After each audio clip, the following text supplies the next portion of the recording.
this meeting is important by all means.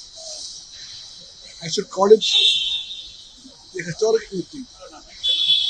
The initiative taken by Thiru Stalin, the leader of the DMK, and the Honorable CM of Tamil Nadu will be appreciated and supported by all the right-minded people in this country. The move of the central governments to make some serious alterations in the delimitation process will be the fastest for the country. The idea is to make the population as the basis for the delimitation.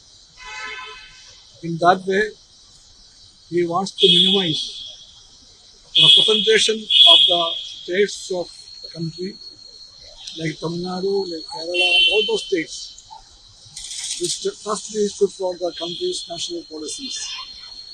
For example, population control is a national policy, and we, the southern states mainly, and many other states, we took it seriously, and we stood stand for the country's national aims and goals. And now they want to punish us for that.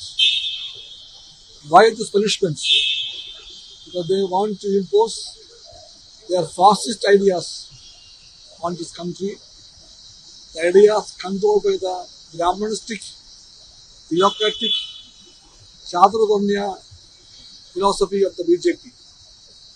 In that philosophy, we, the southern states, the agrarian politics, the communist politics, left politics, and this politics is an enemy for them because we stand for the country, we stand for its unity, we stand for the people.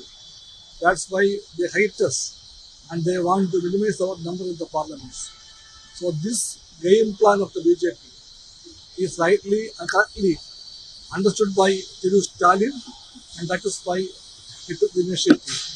That's why my party, the Communist Party of India, wholeheartedly support the move and accepted the invitation. That's why I am here.